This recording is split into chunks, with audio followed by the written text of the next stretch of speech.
Itinanga la mapuno Aibo Asitata Sokutati Afrika Mayenze yabo Sokutati Afrika Mayenze yabo Itinanga la mapuno Asitata Aibo Asitata Isibidesinga Sokutati Afrika Mayenze yabo Sokutati Afrika Mayenze yabo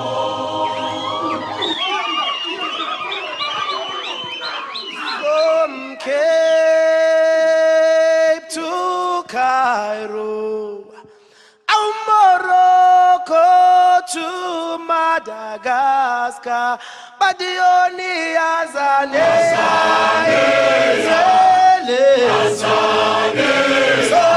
Solitata Bazoga Badioni Azane Solitata Bazoga away from Cape to Cairo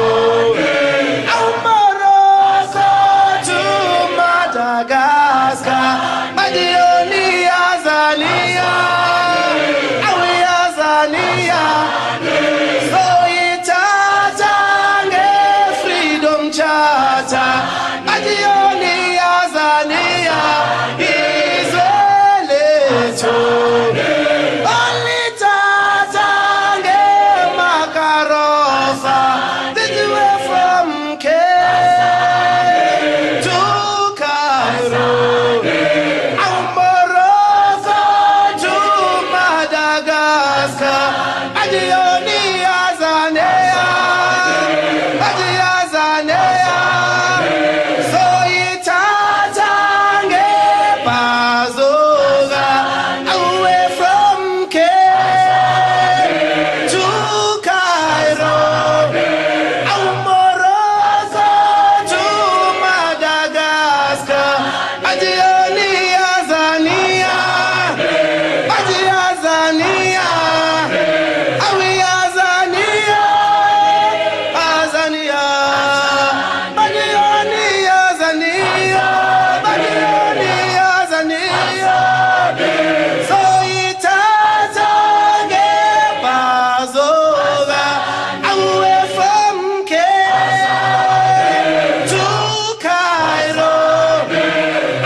if we were not there to look after their interests. Looking out for their interests also means giving them employment in the mines. 400,000 men are recruited every year, all non-white. Every day of the year, except Sundays and holidays, trains come to a halt at this siding in Johannesburg. Every day they unload cheap cargoes of human labor. These men are natives from 55 tribes in South Africa, neighboring territories of Mozambique, Nyasaland, the Rhodesias, Basutoland, and Swaziland. Without these men, the economy of South Africa would collapse. They are hired by a labor association whose recruitment posters offer the excitement of travel, life in the big city, and high pay for working 10,000 feet underground.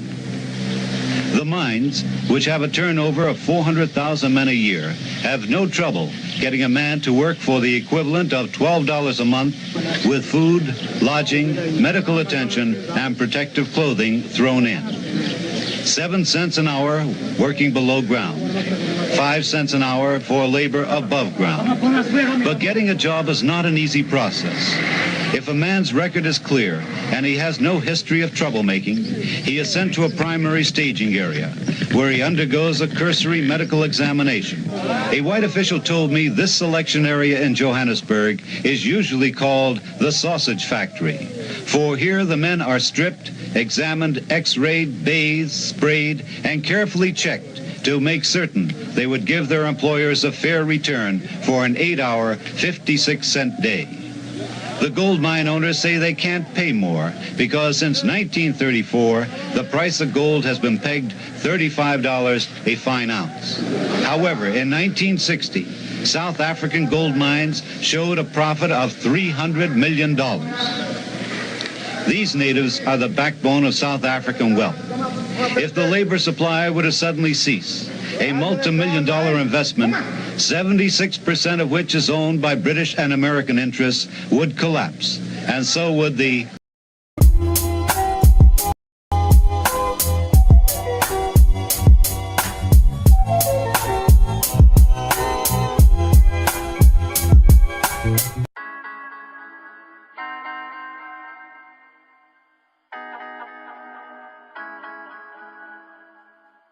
In these times, it is becoming more and more difficult for developing third world countries to go forward.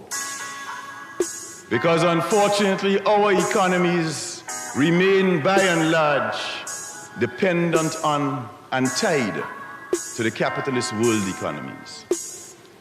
And therefore, when the capitalist world goes through their cyclical crises, one after the other, it has an immediate effect on us.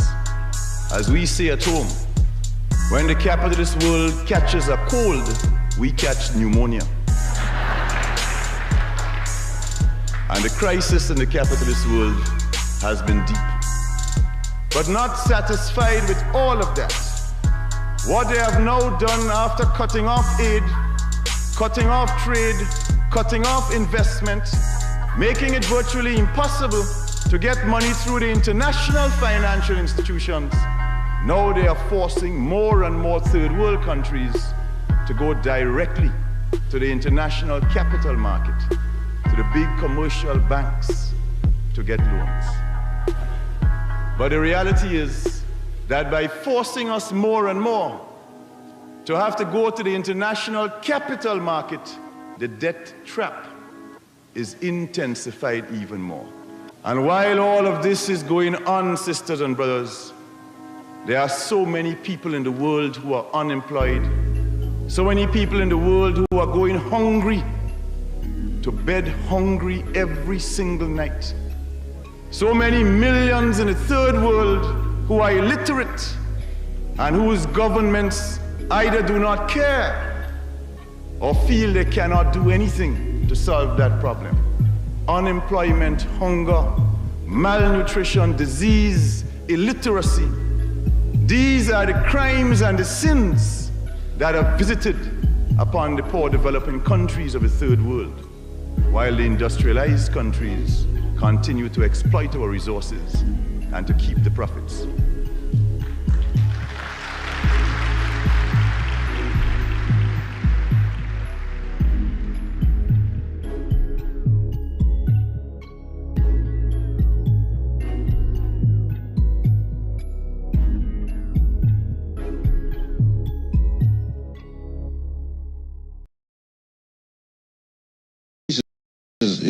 we were not there. Woo!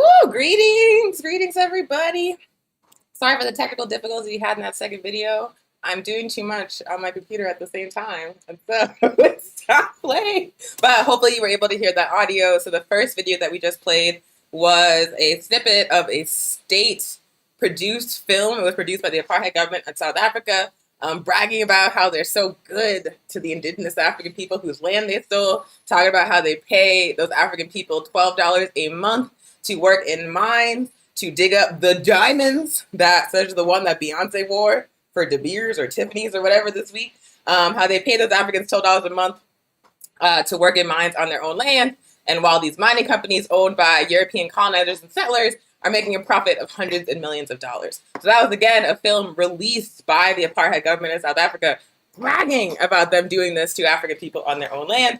And then the second was a clip from our comrades at Anti-Conquista, a speech from Maurice Bishop, talking about how the imperialist and capitalist countries of the first world continuously exploit the nations of the global south, such as South Africa, such as Grenada, that Maurice Bishop was from. And so I wanted to have those videos playing in the beginning to set some context for the very important conversation we're going to have on the show today.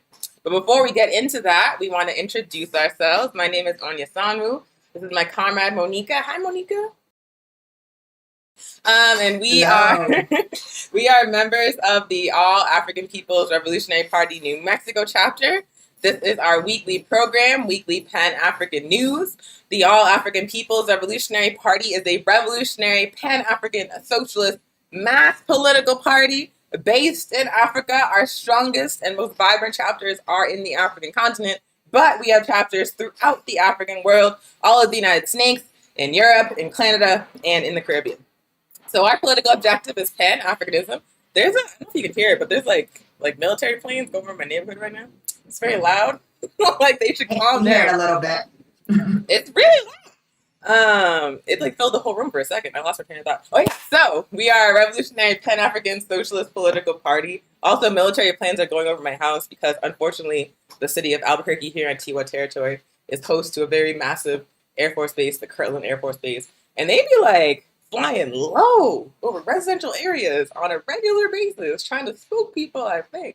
But anyway, Revolutionary Pan-African Socialist Political Party, our political objective is Pan-Africanism, which we define as one unified socialist Africa. We are fighting for a free, unified, and socialist Africa because we believe when Africa is unified, socialist, and free, African people everywhere will be free. We'll be able to use our resources for our own well-being as a nation instead of having our resources looted and stolen by these colonizers, by these capitalists. So that's why we're out here.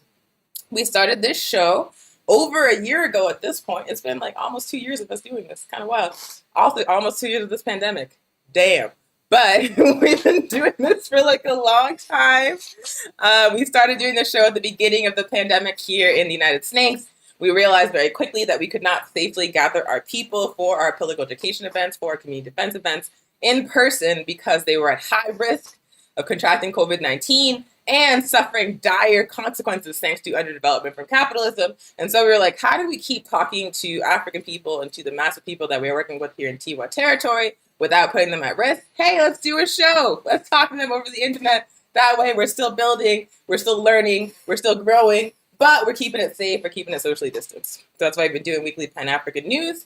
And frequent watchers of the show will know that we always start with a couple of things. First up is the intro that I just did for y'all. I'm Monica Samu. This is Monica. We're Reparation, New Mexico. This is our show. Second thing that we always do is that we always call in an ancestor. And the reason why we call in an ancestor is because we understand as revolutionary African people that we are part of a continuum of struggle that began the very first moment the very first colonizer set foot on the shores of Africa with the intent to loot, enslave, and steal. We understand that we are part of a struggle that has lasted for hundreds of years, and that we are only here fighting today because of the people that came before us, because of the people that sacrificed so that we could be here, because of the people that laid the groundwork for us to continue this fight. Today, those people are our ancestors, and that's why we honor them, because we're here because of them. So the ancestors we want to call in today is that guy, W.B. Du Bois. W.B. Du Bois probably needs no introduction Hopefully you are at least familiar with him thanks to works like Black Reconstruction that are actually read in U.S. schools. We are familiar with him because he appears many times on the PRP book list, starting with The World in Africa, a very comprehensive and far-reaching history of the African continent that starts thousands of years before colonialism and proves definitively that we had civilization, we had culture, we had technology, we were just chilling and being free and happy before European colonizers came. Shout out to The World in Africa. But Dubois is a person who lived, I think, almost 100 years or over 100 years, who had many, many different lifetimes. Me and Monique were just saying he started off as, of course, one of the founding members of the NAACP. For all the contradictions of that organization, he did start it, and they were very instrumental in the fight against lynching in the United States. He then went on to become a communist once he realized that African people formed the foundation, our exploitation formed the foundation of the global capitalist system. He was like, well, clearly that's not going to free my people, so let's look at communism. Then he became a Pan-Africanist, moved to Ghana to work in the administration of Kwame Nkrumah, and spent the rest of his life, the rest of his years in Ghana, contributing to the global struggle to liberate the African continent and liberate African people. He was buried in Ghana. There is a memorial to him, like the house that he lived in while living in Ghana became a museum dedicated to his life with a mausoleum where he's buried alongside his wife. So he was a great man, a great African who dedicated his whole life and his life's work to the liberation of his people. And he was a revolutionary Pan-Africanist and a communist. We are revolutionary Pan-Africanists and we are socialists, so we absolutely uphold the contributions of W.B. Du Bois. And I also want to say very briefly to touch on the controversy that unfortunately still exists around this man. When he was alive, he had discord. It's called discord. He had conflict with Marcus Garvey and the UNIA. Marcus Garvey did not care for Du Bois. Du Bois did not care for Marcus Garvey. They had some beef, y'all. They had some beef. It was real.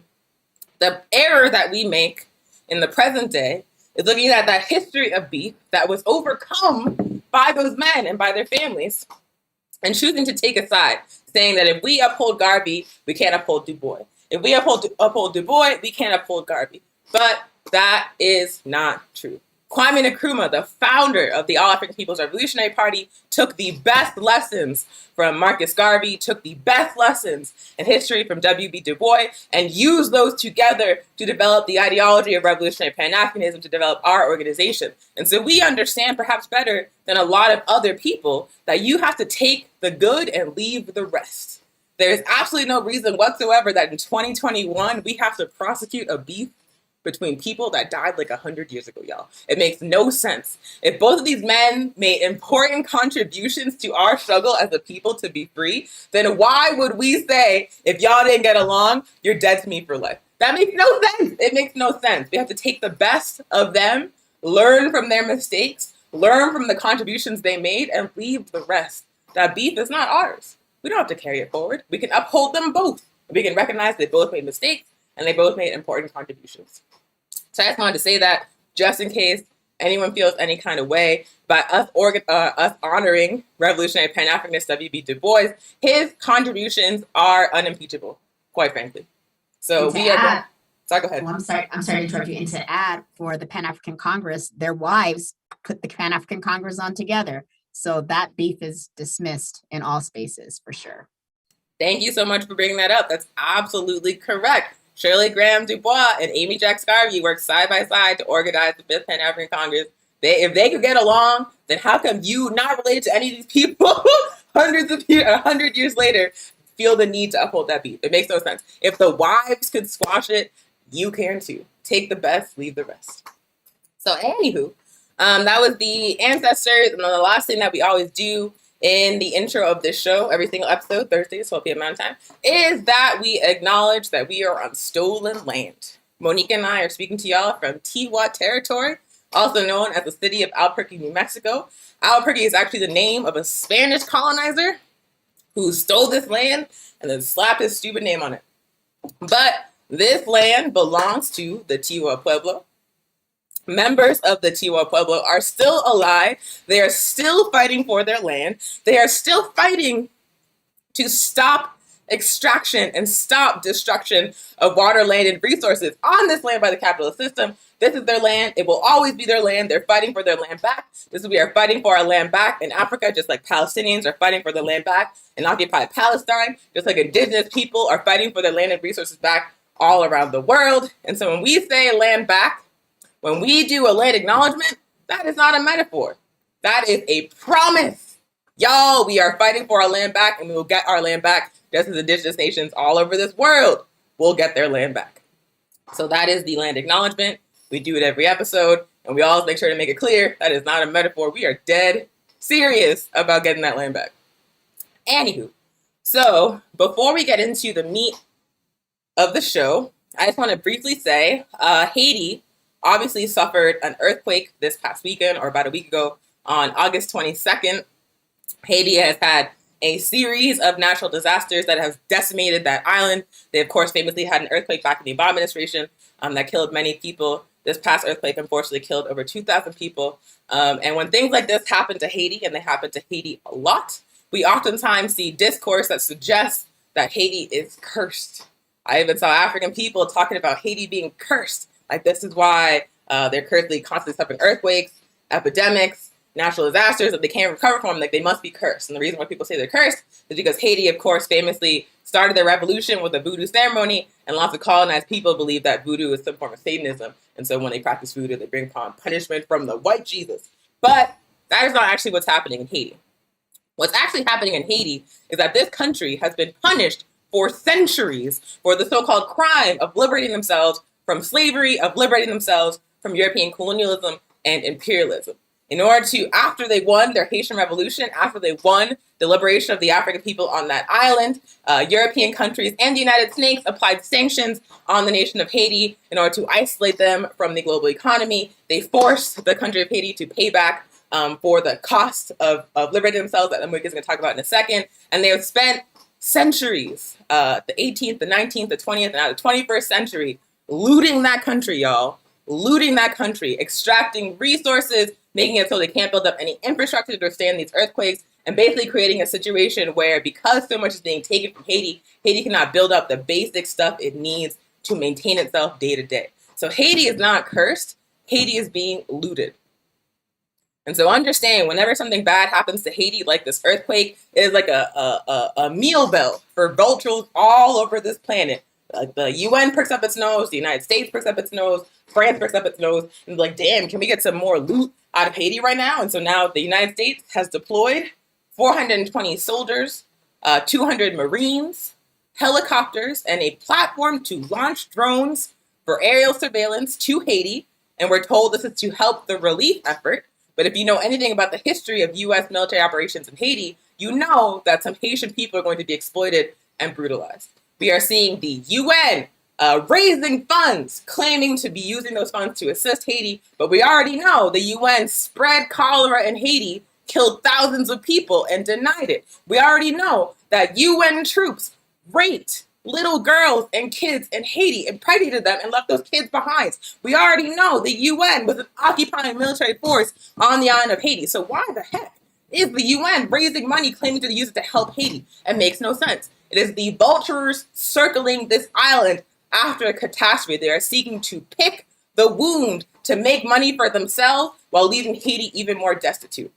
And so we want to express our unconditional solidarity with the massive African people in Haiti that are trying to survive imperialism and colonialism, that are now being hit by the aftermath of this earthquake and these deaths that were caused by underdevelopment. We say those are our family members, that they have a right to their liberation, that the struggle for Pan-Africanism means the struggle to liberate Haiti as well, and that these vultures, the US, the UN, the core group, France, take your hands off of Haiti, leave your troops at home, leave your troops at home, leave these people alone, and allow the masses of African people in Haiti to self-determine. You are not there to help. We already know. We've been through this before. We're not falling for it. Hands off Haiti, period. Okay, so that was a little spiel about the earthquake. And now let's move on to political education, which we have a little limited amount of time for, because we have to finish the show in an hour. So let's do it. So the topic for political education on this week's show is going to be reparations. Specifically, we want to talk about who should get reparations, what reparations even are, and What should reparations look like? And the reason why we want to talk about this is because of like what's happening in Haiti, what's happening in Afghanistan, and the ongoing exploitation of our home, the African continent, by the capitalist system demands that we ask the question, if they have stolen trillions of dollars from us, if they have stolen our land, if they have stolen our resources, and we are living with the consequences of that right now, then what does redress for that theft look like? Do they just get to take trillions of dollars and walk away? Or do they have to pay us back? And what does paying us back actually mean? So that's what we're talking about today. So first and foremost, let's talk about what are reparations and why are reparations owned. Reparations are basically paying people back for exploiting them, for enslaving them in many cases, for stealing their land, for basically exploiting them and using it to build yourself up. Reparations are owed because of the process of colonization and because of the process of enslavement that saw our ancestors brought here. Reparations are owed because the colonization of the African continent, the colonization of the Western Hemisphere and parts of Southeast Asia and the Middle East, all formed the economic foundation of the growth of the United States and Europe and Israel into world powers. It is very important to understand that the United States would not be a superpower today. Europe would not be a global power today if not for the fact that these people stole our land, enslaved our ancestors, committed genocide against indigenous peoples all over the world, and used the wealth they made from that process to build up their empires, to build up their capitalist system. Every time I see a picture of, like, say, like the Eiffel Tower in France, or Buckingham Palace in England, or the White House in the United States, I'm like, that is our stuff. And the reason why I say that is because these first world capitalist countries would not be the entities, the forces on the global stage they are today without stealing from us, without enslaving our ancestors, without continuing to exploit our land, labor, and resources to this day. There is no so-called first world without the exploitation of Africa and the global south. Period. The narrative is always that they're like out, they're helping us, they're giving us aid, we're charity cases, white man's burden, etc., etc. That is the narrative that is spread by capitalism and colonialism, but the reality of the situation is that we are the actual funders of the charity.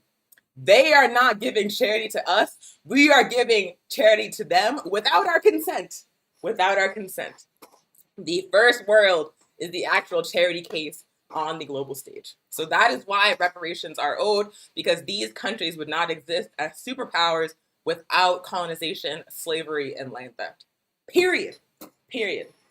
Unfortunately, because the conversation about reparations is happening within the context of a capitalist and imperialist and colonial system, a white supremacist system, there's oftentimes like very narrow lanes for how that conversation can happen. And I want to talk about some examples of bad strategies for reparations that we should not seek to replicate. So first and foremost, we have here in the United States a movement that was born on the internet, but is unfortunately spreading in real life. That movement is called the ADOS, or American Descendants of Slave Movement, and it has like its own little split, because that's what we do. We do in our movements, we split them constantly. So the ADOS has its own little split, the Foundational Black Americans Movement, but they're basically seeking the same thing, which is reparations for descendants of enslaved African people in the United States, specifically only descendants of enslaved African people in the United States, to the exclusion of all other African people. So maybe you already see a problem with that based on what I just said. If the entire global economic system of capitalism is based on a foundation of profits made from enslaving African people all over the world and the colonization of Africa itself, then what kind of sense does it make to pay reparations for slavery to only a small segment of the people who were stolen from? What kind of sense does that make? But so that's one of the primary issues with ADOS and FBA, the Foundational Black American Movement, but they are seeking reparations for a very small subset of the people who are owed, and they are seeking a fraction of what's actually owed. And the reason why that's happening is because they are seeking to appeal to the United States government to cut us some checks for slavery while intentionally cutting themselves off from Africa and the rest of the African world, saying that we do not want to fight for reparations side by side with the rest of these billions of people because we feel like they're trying to get what we are owed. And so we're going to fight by ourselves, and we're going to fight for, like, you know, a smaller fraction. A smaller fraction was actually owed. So ADOS and FBA tend to be pretty xenophobic. They tend to be very anti-immigrant because they push the line that African people here are coming and taking what's owed to us. African people from outside the United States are coming and taking our jobs. We are paid less because of these immigrants and all that kind of stuff. And also, they tend to be pro-capitalist in that they are seeking a seat at the table within the U.S. capitalist system, and they are not seeking in any way, shape, or form to threaten that system.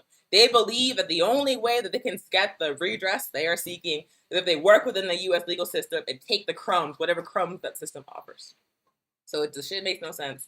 It is a strategy of isolation. It is a pro-capitalist strategy of fighting for crumbs, and it's only going to, at best, win a fraction of what's actually owed for the transatlantic slave trade. Like, if we were actually paid what was owed to us for slavery and for the colonization of Africa, it would bankrupt the United States, y'all. It would bankrupt not only the United States government, but it would bankrupt many U.S. corporations like Wells Fargo, like J.P. Morgan Chase, like Brooks Brothers, like all of these capitalist corporations that existed during slavery that are making that profit, that are building upon that money to this day. So ADOS and FBA are narrow nationalists. They are focused on getting a small fraction of what's owed, and they are pursuing a strategy that's going to intentionally isolate them from the rest of the African world. They are putting themselves at the mercy of the U.S. government that is white supremacist, that is genocidal and imperialist. Some other examples of reparation strategies that are not going to be successful or were not successful. A man named Norman Finkelstein, who has been a frequent guest on I Mix What I Like with Dr. Jared Ball on Black Power Media, also wrote a book that I highly recommend called The Holocaust Industry. Norman Finkelstein is a Jewish man who is the son of a woman who survived the Holocaust, who received reparations from the German government as a result of her experience during that barbaric period in history. However, what Norman Finkelstein lays out in his interviews with Jared Ball and also in that book, The Holocaust Industry, is that when reparations were paid for the Holocaust, what ended up happening is that the most powerful and already wealthy foundations and organizations within the pool of people that were due reparations monopolized the majority of what was paid out. And so these like powerful Jewish organizations saw hundreds of millions of dollars or millions of dollars in reparations paid for the Holocaust, and people like Norman Finkelstein's mother, who was directly impacted by that experience, received probably a couple of $1,000s, he said. So these huge organizations that already had power within this community, that used that power to calcify class contradictions within the Jewish community, received millions of dollars. The actual survivors of the Holocaust got a few thousand. They got a few $1,000s. So this is one example that is often held up by members of ADOS and the Foundational Black American Movement to say, this group's getting reparations, this group's getting reparations. How come they get it and we don't? This is anti-Africanism, blah, blah. They're talking about how Jewish people who are supposed to get all this stuff and how they got it, so we should get it too. But if you actually studied the example of how reparations were paid off for the Holocaust, what you immediately realize is that unless class contradictions within the group getting paid reparations are resolved, all that's going to happen is that the people at the top are going to take everything and the regular people are going to be left with nothing, with crumbs. This is the repeating theme in all of the history of reparations that have actually been paid out for colonialism and for imperialism, for barbaric acts under capitalism. The people at the top get the most. The people at the bottom get crumbs. The people at the top consolidate their power and use that for reactionary ends. And the people at the bottom are left voiceless. This is a recurring theme. Another example of this same thing happening is that Japanese people were famously interned in the United States. In the western half of the United States, Japanese were forced into camps because people just assumed, because the United States was at war with Japan, the Japanese people would be allied with Japan. And so that was how it was justified putting them in these camps. What is not said, so we learned about the camps in school, but what's not usually said is that when Japanese people were corralled into these concentration camps on U.S. territory, their homes, their businesses, their land, if they own land, their assets, they were not allowed to maintain ownership of any of that. When they were put into the internment camps, their property was left behind and it was distributed to European settlers. Europeans straight up took their stuff while these Japanese people were forced to live in camps. And when they were finally released from the camps, they didn't get that stuff back, y'all. They didn't even get paid for it. And so they were able to organize and fight for reparations from the US government. Those reparations ended up looking like about $20,000 per family, a check that was cut by the US government. But if you look at what they lost, their homes, their businesses, their land, years of their lives, if you look at what they actually lost, what is $20,000? These European people came up on these Japanese folks being barbarically interned, and the Japanese people got a one-time check for $20,000. That was, again, a fraction of what they were actually owed. This is another example that ADOS and FBA use to say, how come Japanese people get reparations while Africans don't? We should not be looking for reparations that look like that. We should not be seeking reparations. There's going to be a one-time check where they're like, okay, here's your money. Never talk to me about this again. Like, that's basically what it is. We're going to give you pennies and we're going to never deal with you on this question again. They're paying us off with crumbs. This is what ADOS and FBA are seeking, and it makes no sense. It makes no sense. So those are a couple examples. Reparations for the Holocaust. People that top got a lot. People that bottom got very little. Japanese internment, one-time check. That was a fraction what was actually owed to those people. And then lastly, I just want to touch upon the idea of reparations looking like individual payments. So like an individual payment for a European to an individual African or colonized person. Like people on their birthday will be like, it's my birthday, Europeans pay for reparations. And they put like their Cash App. Man, I am not going to begrudge anybody that hustle. Like, if you can monetize white guilt, get your life. That's fine. But it is dangerous to call that reparations. And the reason for that is what I already laid out.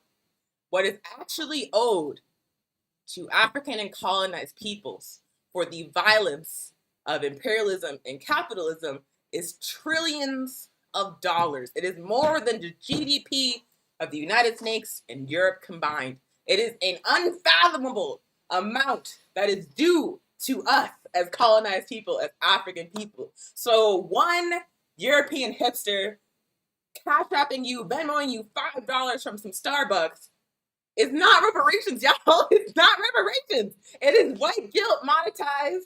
It is someone trying to be nice, I guess. It's an individual act of shame, I guess. But what it is not is reparations, because that person could buy you all the coffee that exists in the world, and it would not be enough, y'all. It would not be enough. It is not what is owed. And so all people are actually doing when they're allowing Europeans to think that sending us $10, $5 rent money is reparations, all you're doing is allowing those people to think that they can pay us off, that they can pay to cover the stain is what has been done. Eventually they're gonna be like, okay, so I gave this one African person like $5,000. I'm good, right? They're gonna think they're fine because they've been Venmoing African people or colonized people for, however many years. You are allowing people to think that they can actually pay back what is owed while this system still exists. And that is a misstep, y'all. It is a misstep. By all means, let people make it rain on your birthday. By all means, shame these Europeans into giving you money if that's what you feel like doing. But do not call it reparations, because that makes a mockery of what is actually owed, what we actually need to do to achieve this liberation, to achieve the end of the system, and to actually get paid back for what's taken from us. So please, individual people paying individual other people is not reparations. It's just not. It never has been. It never will be. You cannot pay off this debt with Venmo. It's not going to happen. So, yes, those are some bad examples of reparations. And before I pass it to Monica, I just want to talk about what reparations could actually look like if they were useful. In order to have that discussion, I want to share this speech that was given by Fidel Castro at the World Conference Against Racism in Durban, Azania. And I'll drop the link in the chat right now. It's just loading. But in this speech, Fidel Castro makes a full with his chest call for reparations, not just to Africa and African people, but to indigenous peoples and all peoples fighting colonialism, capitalism, and imperialism all around the world. He calls for reparations for climate change.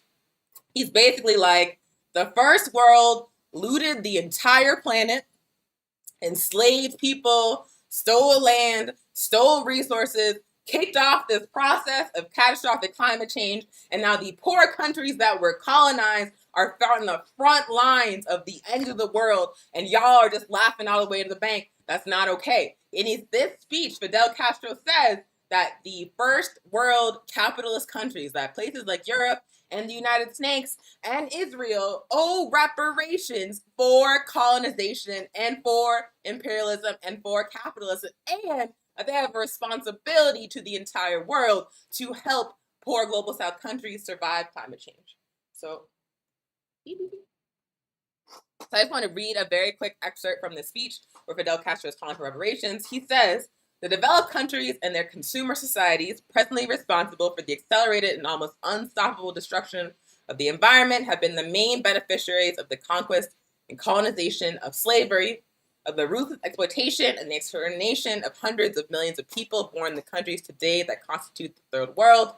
The imperialist countries have also reaped the benefits of the economic order imposed on humanity after two atrocious and devastating wars for a new division of the world and its markets of the privileges granted to the United States and its allies in Bretton Woods, the IMF, and the international institutions exclusively created by and for them. And so in this speech, he's like, first world, y'all became the first world by exploiting us. And so as the world is falling down around our ears, y'all owe, y'all must pay. And so in this speech, what reparations look like to Fidel Castro, he says, end the global weapons trade, end the arms race. He calls for first world nations to pay 0.7 percentage points of their gross domestic product to developed countries, to allow them to develop, or to underdeveloped countries, to allow them to develop themselves to resist climate change. He endorses a tax proposed by Nobel Prize laureate James Tobin, where approximately $1 trillion of the United States GDP would be used for the development of global south countries and to fund the United Nations. And he calls for the end of genocide against Palestinian people and the return of their land and the return of land to all indigenous peoples around the world. So this is again Fidel Castro, being a former Cuban president, accused of being dictator in the United States, even though he was not, calling for reparations with his full chest for slavery, for colonization, for imperialism, and for capitalism. And when it comes to what those reparations will look like, he said that y'all need to come out of your pockets to allow these countries you looted to develop themselves. He's not saying cut a check to every citizen of the nation of XYZ. He's saying use that nation for use that money for the collective good to lift these countries up as a whole, not individual checks to individual people, but funding the development of colonized nations. So we're going to talk in more detail about which nations are owed reparations and why. And I'm tired of talking, so I'm going to pass it to Monique to talk about Haiti. Thank you so much, Onyesawu. So much knowledge was shared there. Onyesawu talked about what reparations are, what they're not, also gave context to how people that were stolen and resources extracted from Africa built the entire global economy, and also shared information about Fidel Castro and what reparations actually are at a collective level. And so, and also regarding land back, that is also part of reparations, right? So that our land in Africa, like that one unified socialist Africa, that a land in Africa belongs to us, it is also returned to us. And so reparations also looks like that. Specifically for the show, I'm going to talk about Haiti. And so talking just a little bit about the Haitian Revolution, I'm just going to add on to some of the points that Onyesawu shared in the beginning about some context. So we all, everybody, especially Africans, need to learn about the Haitian Revolution because we are all in debt to what Haiti did. So for over 12 years, our people fought for their freedom. So they were occupied by French, and literally, this is one of the colonies that was the wealthiest colony that built the French. The French had sugar, coffee, cotton, and more. They were cruel and brutal, just like any other slaver that were enslaving our people. And Haiti was facing so many challenges, and our people had uprising before the Haitian Revolution, which was from 1791 to 1803. And over 500,000 of our people, because these are our people, were being enslaved in Haiti. And so what Haiti was able to do was to conquer two armies. They were outnumbered, outarmed, and still won. They were in the mountains. They were killing these slavers who were oppressing them, who were brutalizing them, and they won their liberation. Of course, this trash country did not recognize their independence, just because of that's how capitalism works. And so Onyesabu shared before that Haiti actually had to pay a debt to France because, and they're the only enslaved group that's ever paid a debt. They paid a debt for the land, and they paid a debt for no longer to be enslaved, right? Because they could no longer make money off of free slave labor. And so they paid off an equivalent to $21 billion. I think it was like 1947. And on top of that, what also like the when I'm thinking about reparations and the funding of giving the money to the countries for the collective, is then that country also controls what's happening in their own country. And in Haiti, even when their own independence did not control what was happening in their country because of coups that happened, that this country, Canada, and Britain was also involved in. So every time that they were electing a leader, there would be a coup. And I'll talk a little about that in a little bit. But what we see on the news, similar to Africa's poverty, which isn't real, is Haiti's poverty. But what we don't see is the extraction of resources, the cheap labor that the US empire does in Haiti. We don't see the abundance of wealth that Haiti has. So Haiti has massive wealth of gold, oil, and iridium. And what that is, it's a mineral that allows spaceships and satellites to work, right? So think about that. So, and they have an abundance of land. And in their land, it's being violently, forcibly taken, right? That they're not able to farm from. So there's abundance of these resources that are again, continued stolen from them, very similar to Africa. So this trash country, the US empire occupied Haiti in 1915. They invaded, they looted, and they also trained police. And we know that trained police also have our militaries trained, right? So that's what happened in there. I talked about a little bit how they continuously overthrew the government. So I just learned about this part. I was like, what? Not about the continuous overthrown, but one of the leaders that was elected, literally elected by the Haitian people to govern their own country, to be controlled by Haiti, was John Bertrand Aristide. And twice was removed by this and other countries in 1991 and 2004. They literally kidnapped him and took him to another country. And what happened in 2004, under the Bush administration, they said, we want to stabilize Haiti. Again, going to what Onyesabu was saying in the beginning, it was a multi-million-dollar operation. Mustafa, and what they did was they sent anywhere between 6,000 to 12,000 troops there. And the UN was also occupied there, where they also sexually assaulted and did vicious crimes to the people, vicious crimes to children and women. They also dumped human waste in the river, causing a freaking epidemic. Like they killed almost 10 to 50,000 of our people, and over like 600,000 people were sick. And there's no even medical infrastructure to help our people. Y'all, this country is trash, right? And then on top of that, earthquakes, right? So the Clinton Foundation was one of many foundations that stole and looted money, right? So the earthquakes happened, celebrities were giving, all kinds of people were giving. I remember this in 2010. And the Clinton Foundation, they raised over $30 million. There was billions given to the earthquake. And that was supposed to go to building infrastructure, hospital, jobs, healthcare, housing, all kinds of stuff for Haiti. Nothing happened. Zero. It didn't happen. There was like 6 houses or something built.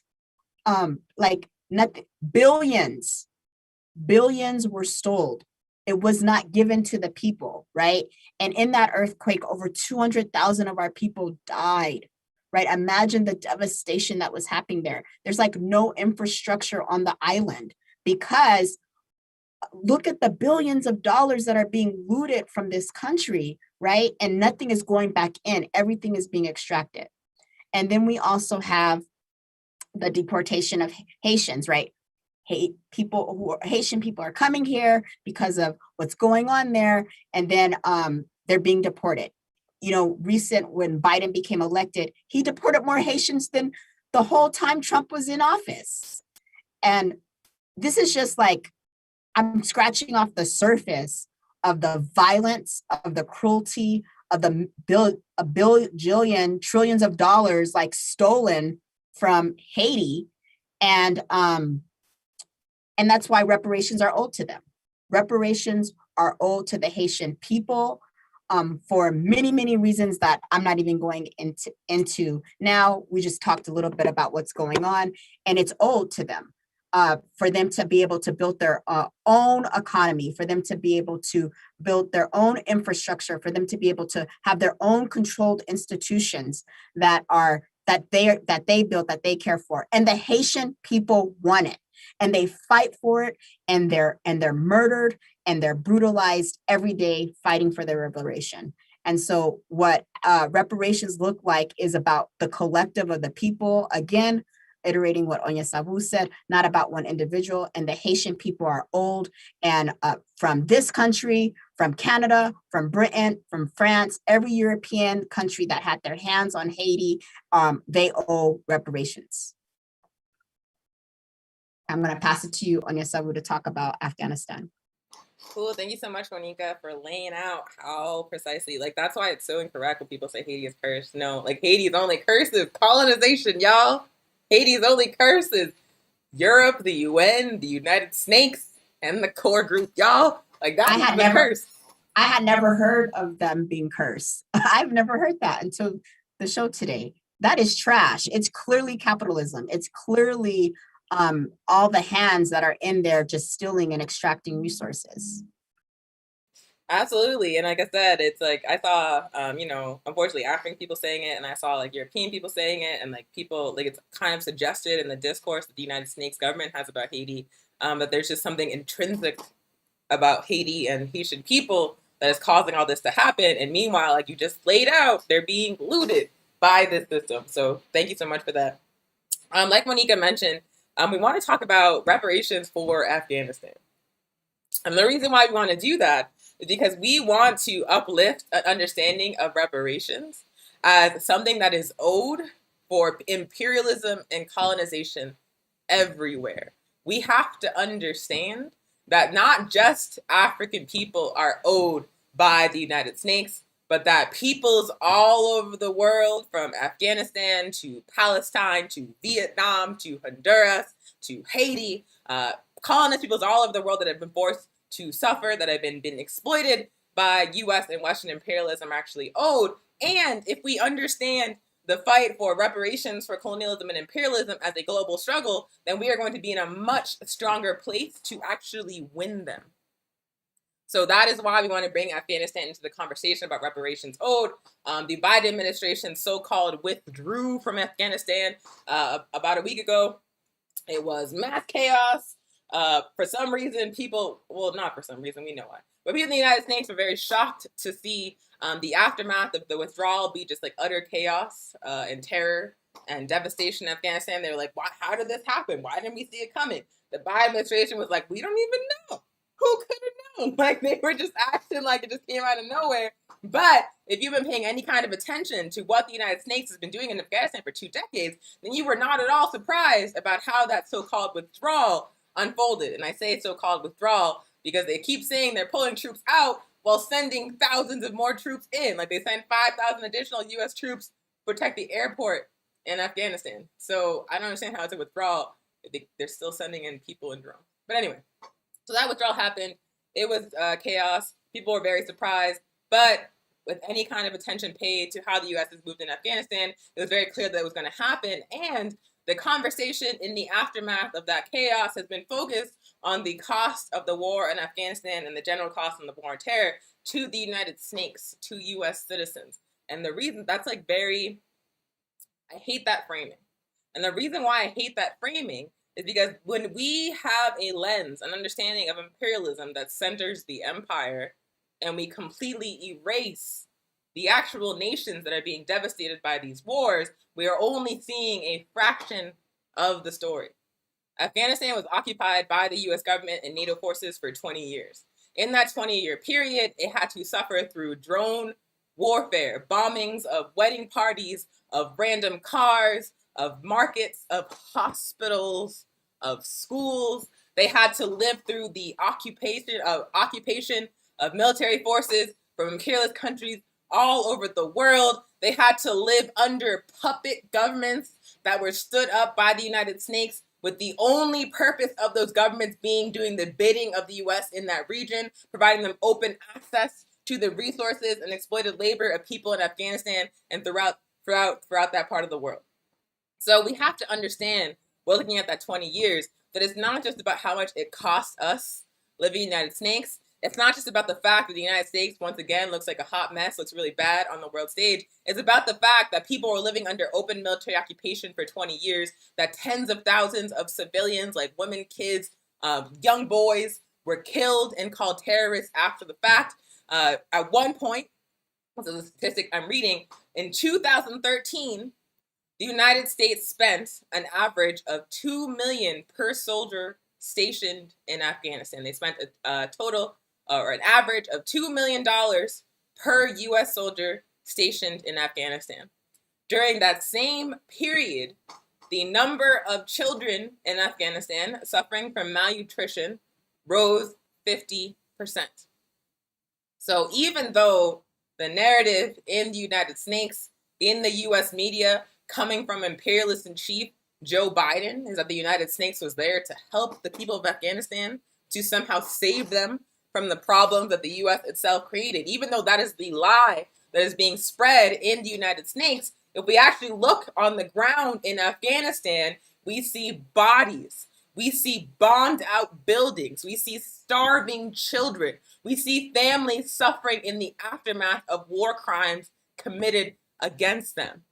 And then we also see that, U.S. weapons companies, military contractors, and mercenaries made money hand over fist in the same 20-year period. People like Blackwater, people like Raytheon, entities like Blackwater and Raytheon made millions of dollars in profits off of the back of the devastation of an entire country over a lie.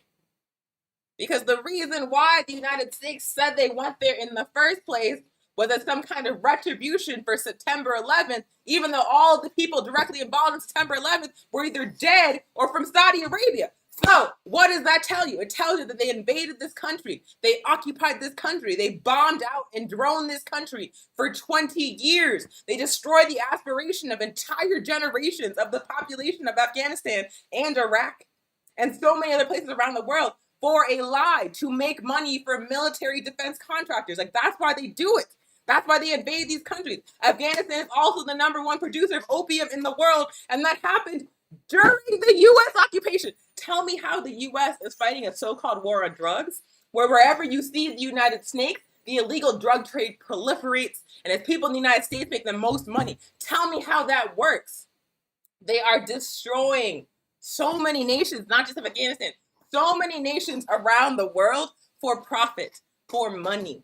They are destroying the futures of children and families for profit, for money. And then they are turning around and saying, we are doing this to help you. And so it's very important when we talk about what the United States has done in Afghanistan, that we not just focus on the cost to U.S. taxpayers. Certainly, it was a lot of money.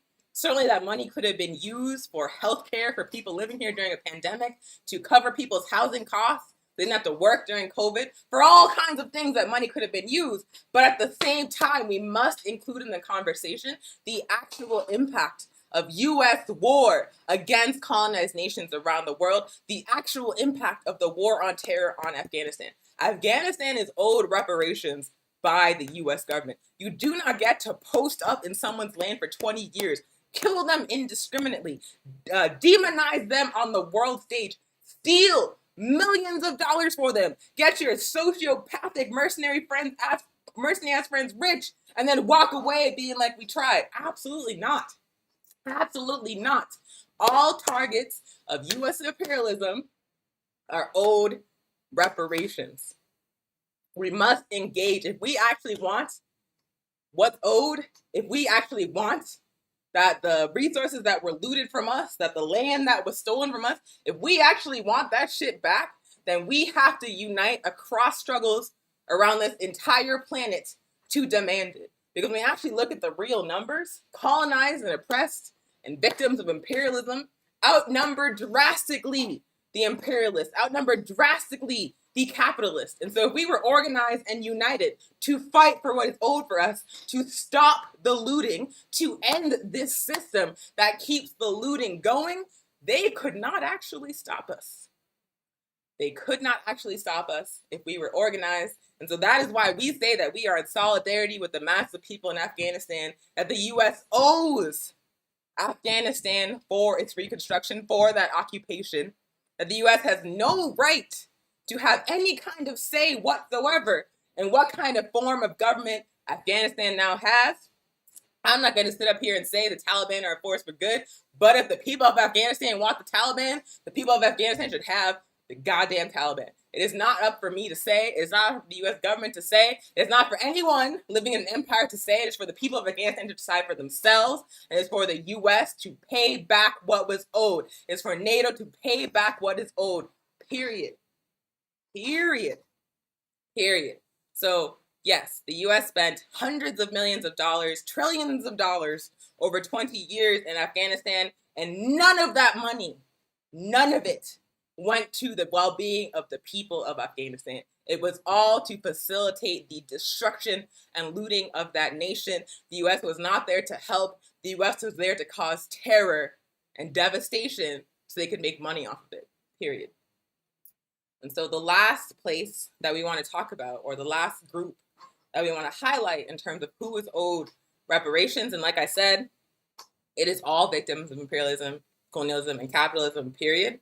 If we unite against those systems, as people oppressed by those systems, we are an unstoppable force. But I want to highlight a last specific group for the purposes of this conversation. And that group is, of course, African people, y'all, and our land, Africa. So if you have ever tuned into an APIP program, whether it's this show, whether it's the Forward Ever podcast, whether it's the Pamphlet podcast or a Jammu show, then you have most likely heard us talking about how Africa's exploitation forms the foundation of the global system of capitalism. And what that means is that it is African resources stolen. It is African land stolen. It is African labor exploited that forms the global economic foundation of capitalism. A few examples. For example, there is a precious mineral known as coltan that is a required component to manufacture lithium-ion batteries. Lithium-ion batteries are the batteries found in rechargeable devices, modern electronic devices like cell phones, like your laptop, like your tablet if you have one. If you have a Prius or some kind of other electric car, there's a lithium-ion battery in that. If you have a Fitbit or an Apple Watch, there's a lithium-ion battery in that. Basically, anything that you have to use, a modern electronic device that you have to recharge, more than likely has a lithium-ion battery. So those things are everywhere. And when we talk about things like the Green New Deal, put forth by the Democratic Party, their foundation of climate strategies like that is the switch to green energy that would feature more electric cars, and more uses of those batteries. So coltan is a very, very high demand mineral. Coltan is found in very high quantities in China, and coltan is found in very high quantities in the Congo. Guess where companies like Apple, like Dell, like HP, like Microsoft, like Toyota, like Tesla, guess where they get their coltan for their batteries from? Do you think they get it from China, or do you think they get it from the Congo? If you guess the Congo, you are correct. And the reason why they get it from the Congo is because China had a whole revolution, y'all. China chased out European imperialism and colonization, engaged in a class struggle on their land, fought a revolution to build socialism, and in the process of building socialism to this day. And what that means is that China is now a world power. China is now a force in the world. And that means that if US corporations, if Western corporations want to buy resources from China, they must pay a price that is set by China. China has the clout to do that. But the Congo, on the other hand, has been colonized by European and Western colonizers for centuries at this point. It was famously colonized by King Leopold of the Belgium, who killed millions, 11 million African people in the Congo in his quest to bring every bit of profit out of that land. Ownership was then passed to Belgium. That was not any better. The Congo famously organized an independence movement, elected Patrice Lumumba as their first democratically elected president. Patrice Lumumba was assassinated by the United States, working with the UN and with Belgium, and Congo is a failed state to this day. Congo is basically run like a giant plantation for the interests of European and Western imperialism and for the interests of transnational corporations. Yes, we will talk about them after. Okay, the U.S. corporations that need this resource, these transnational capitalist corporations that need this resource, most often go to the Congo to get it because the Congo has no functioning government. The Congo is basically set up for maximum looting by these corporations, and now they can get this coltan from the Congo for pennies on the dollar. It is oftentimes illegally mined by little ass kids, y'all, like kids as young as 8 to 12, and then sold, crosses the border into Rwanda, and then it's sold to these transnational corporations for pennies. And the people of the Congo, the people that actually mine the resource, see little of it. And that same story about coltan, this resource that forms the backbone of so much of modern technology, we see that same story for cocoa made to manufacture candy bars that we see in supermarkets across the world, that is harvested in plantations by children that are paid slave wages. We see the same situation with coffee, with rubber, with bauxite, with oil, with gold, with diamonds. So many resources are found in vast quantities in Africa. They are mined or developed using exploited African labor, and then they are stolen. They are stolen by the imperialist countries and transnational corporations of the world. And the people in Africa whose resources, land, and labor are being exploited see nothing, see not a penny of the millions, trillions of dollars in profit made from the looting of their resources. So understanding this, understanding so much of the global capitalist economic system is built on a foundation of stolen African resources, then we have to say that this system could not function without the exploitation of Africa, period. Period. The entire global economic system is built on Africa's back. Capitalism became a global economic system through the enslavement of our ancestors. We were there at the very beginning being stolen from, and we're still being stolen from now.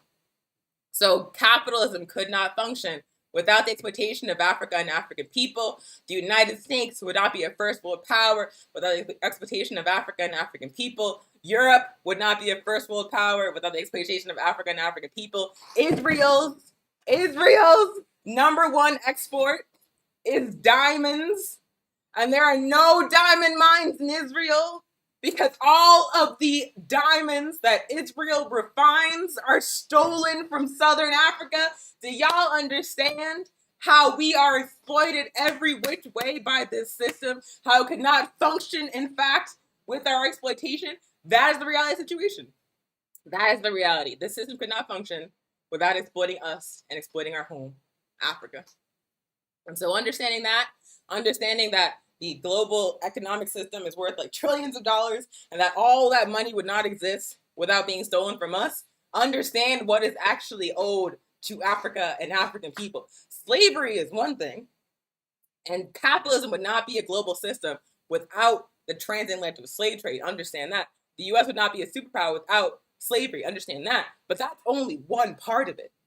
If we actually look at the wealth generated by colonization of Africa, reparations for slavery is a small fraction of what we're actually owed, y'all. They could pay us back for slavery, and that would be quite a lot, and it would still be just a fraction of what they actually took from us, and they're continuing to take from this day. They could not afford to pay African people in Africa what is actually owed for what this system took from us. It would not exist as the global economic system without stealing from us. Period.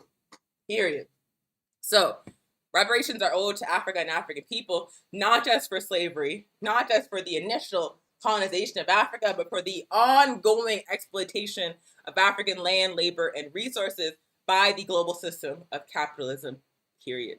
It could not function without stealing from Africa, and that is why we, as revolutionary Pan-Africanists, are fighting for one unified socialist Africa, because we believe instead of Apple taking our shit, let me not swear, instead of Dell taking our stuff, instead of Microsoft taking our stuff, instead of these, who's that guy, Elon Musk taking our stuff, no, instead, the masses of African people should collectively control our land, labor, and resources, period. That the wealth of our land, the wealth of our resources should be under our collective and democratic control. Also, Monica has to leave. I was talking too much. No, you weren't talking too much at all. You were dropping knowledge. Keep going. I'm going to be listening from my phone. Thanks, Monica. Have a good day. Thank you. Cool. I also see y'all fighting in the comments with that dude, RLB9652.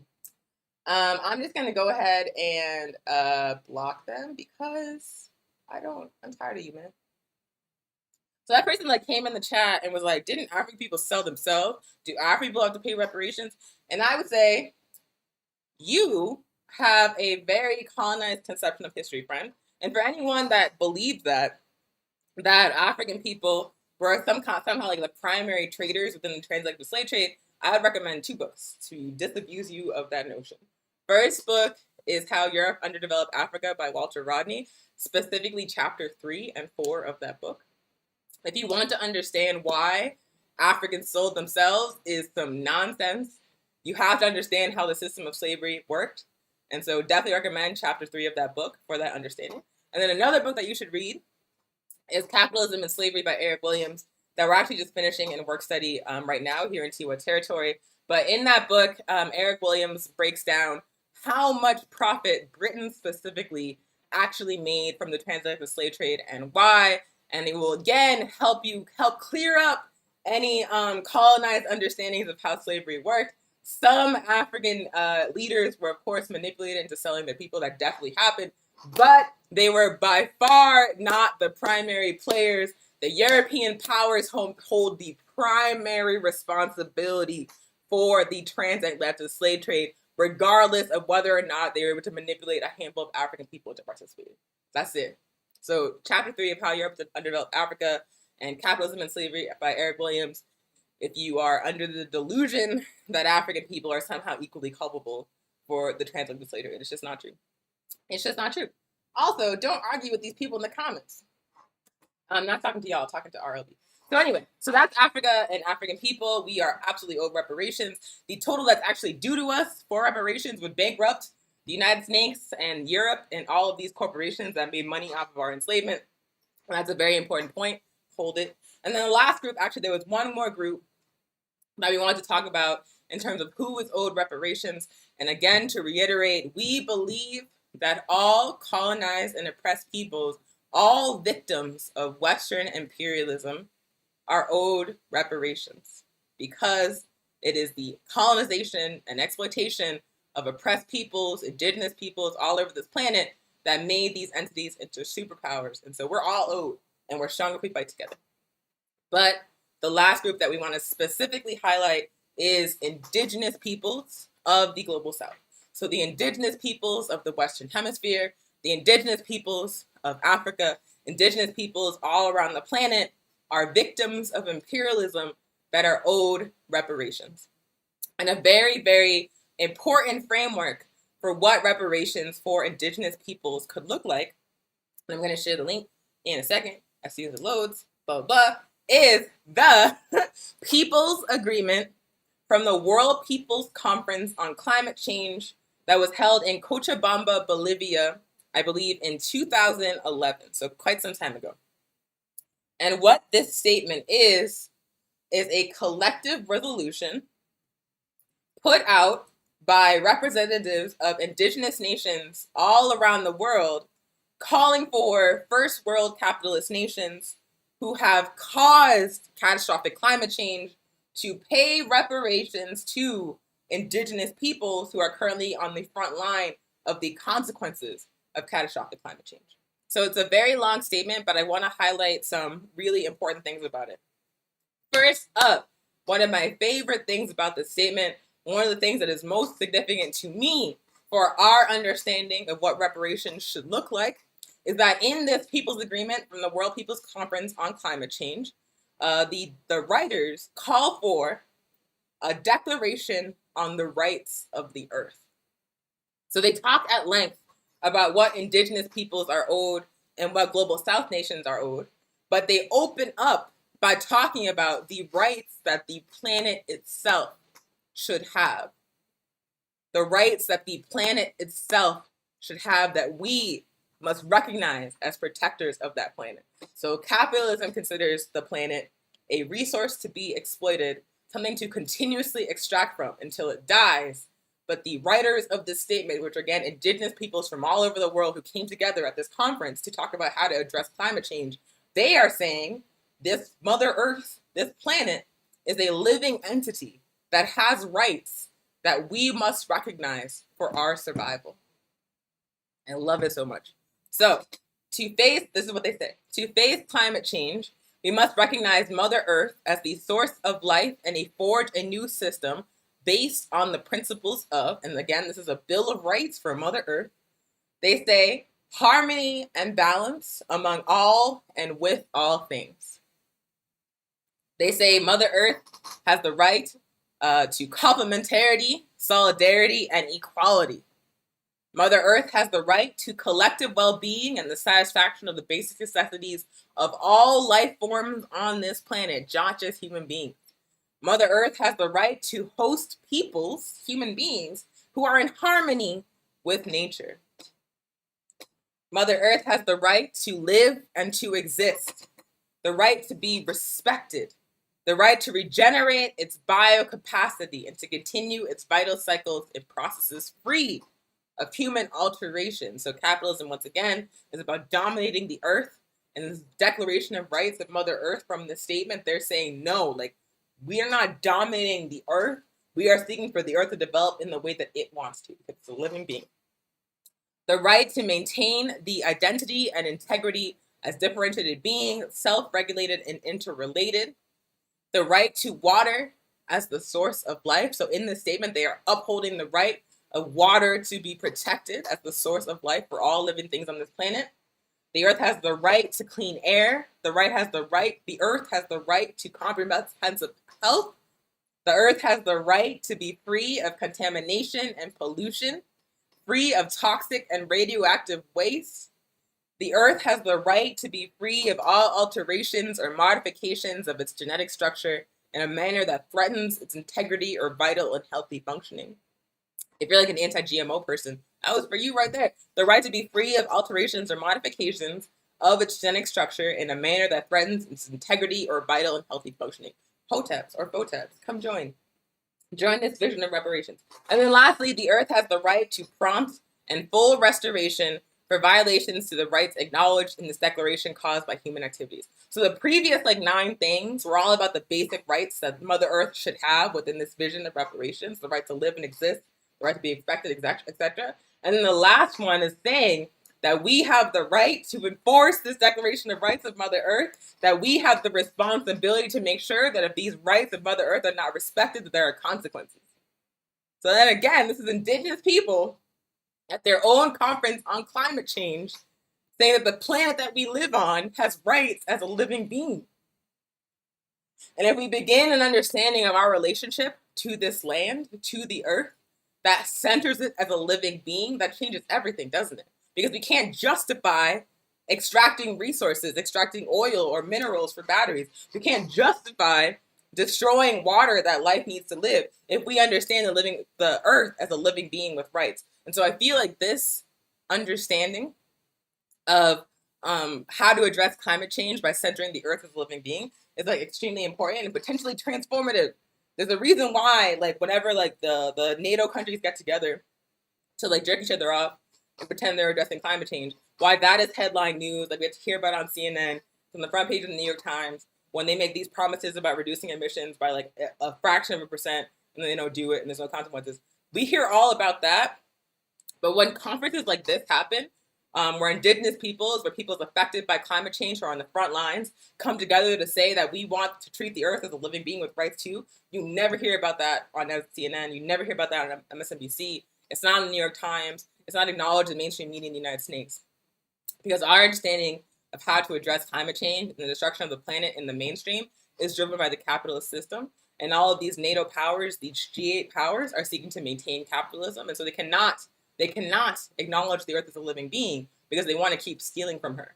They want to keep looting her. They want to keep destroying her for money. So yeah, there's like night and day difference between the climate resolutions put forward at something like a G8 meeting and the climate resolutions put forward by indigenous peoples who understand that the responsibility we have to this planet.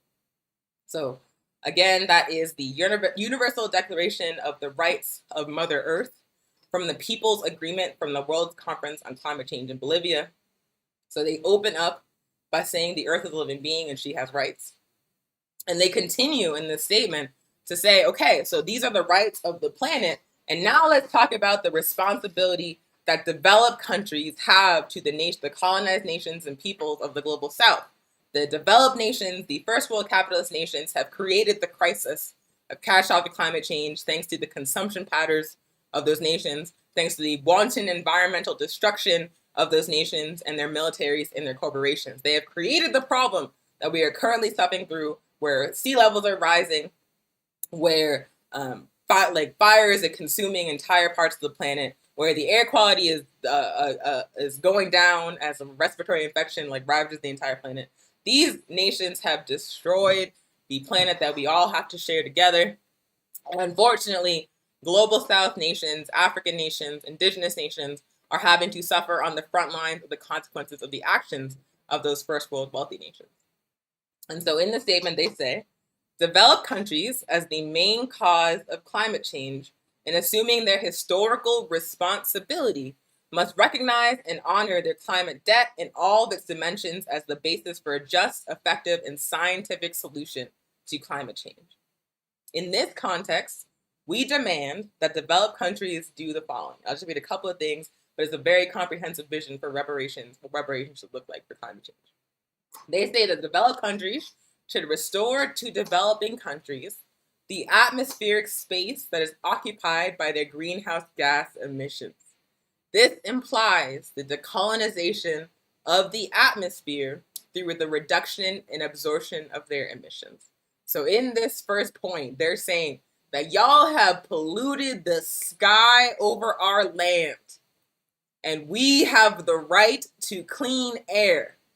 And so you owe us the cleaning of the atmosphere over our nations. You don't get to burn coal for some ungodly reason in 2021, damage the ozone layer, pollute the air quality over our territory, and then not do anything about this.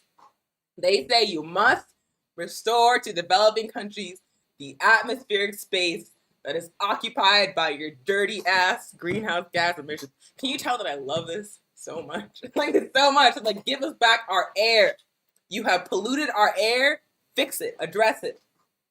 Next thing they say, the developed countries must assume the costs and technology transfer needs of developing countries arising from the loss of development opportunities due to living in a restricted atmospheric space. So the developed countries have a responsibility to assume whatever expenses the developing countries accumulate while trying to address these greenhouse gas emissions coming from the industrialized world. They also say developed countries must assume responsibility for the hundreds of millions of people that will be forced to migrate due to climate change caused by these countries, and eliminate their restrictive immigration policies, offering migrants a decent life with full human rights guarantees in the developed countries.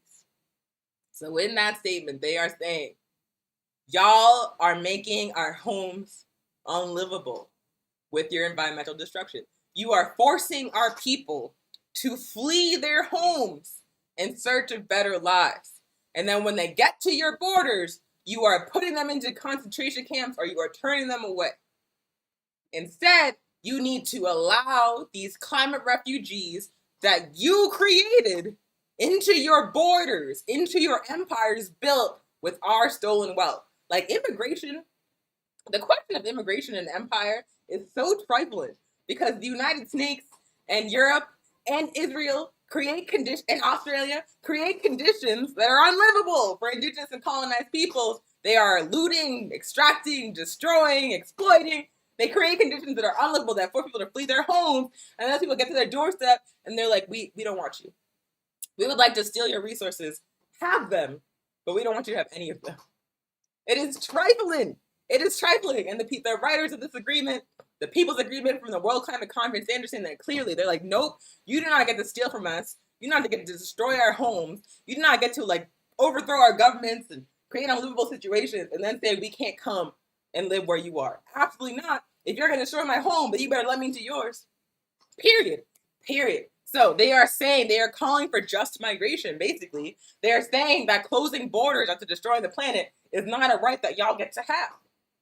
They are saying that you must treat people fleeing climate crisis with humanity. You must let them in. You can't just hoard our stolen resources and wealth, period. You will never see from a G8 conference any kind of acknowledgement that it is imperialist countries driving refugee crises that are created by climate change. You will never see them talk about that. They'll talk about carbon taxes. They'll talk about reducing emissions by like 0.04% or some bullshit. They'll talk about, all these like cosmetic, they'll talk about switching to electric cars. They'll talk about all these like cosmetic, like tweaking around the edges of the deal, so-called solutions to climate change. But they'll never talk about how does the capitalist imperialist system itself driving climate change. They'll never talk about how it's creating refugee crises all over the planet. They'll never talk about any of this. But this statement from the directly impacted people covers it all. And the last one I want to read, and like I said, there's many more. It is very comprehensive. It is very detailed. So we dropped the link in the chat, so please check it out to read the whole thing.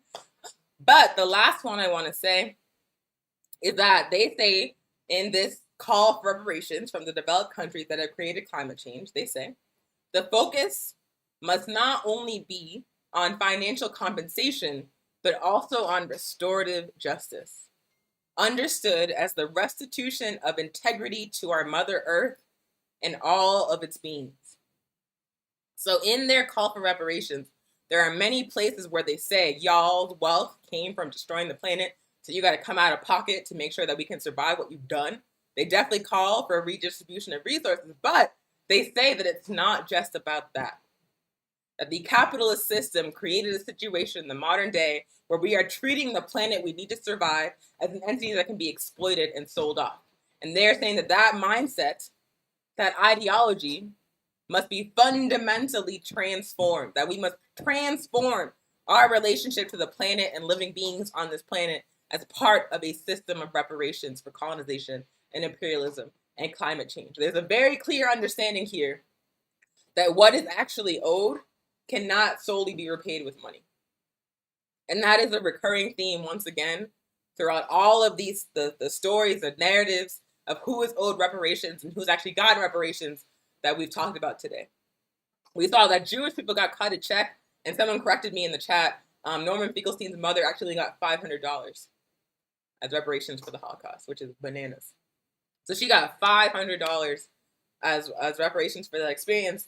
In reality, like, what is the dollar amount for the attempted genocide of an entire people? Like, how much is the check that's supposed to cover that? It makes no sense. And if you look at the aftermath of World War II and how Nazis were imported into the United States to help out the U.S. war machine, how the ideology of Nazism was birthed in European settler colonialism, you see that ideologically speaking, politically speaking, the Nazis were not defeated. They were not defeated. The United States ensured that their legacy and their politics would continue.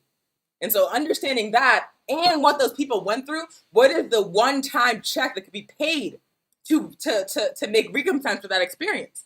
It's certainly not $500, but I actually don't think it's an amount that exists. It's the destruction of the system that made that possible. That's the only true reparations that can exist. It's the same situation with Japanese internment. It's the same situation with the enslavement of African people and the colonization of Africa. It's the same situation with the theft of indigenous lands and the colonization and exploitation of indigenous peoples all around the world. What is actually owed cannot solely be repaid in money. There is no dollar amount that is adequate for what was taken. The only true reparations that we can be given is the destruction of the entire capitalist and imperialist system, period. Because the looting, like the birth of this system was exploitation, and it continues to thrive day by day through our same exploitation. So understanding that, they can't cut us a one-time check for any amount to pay this back.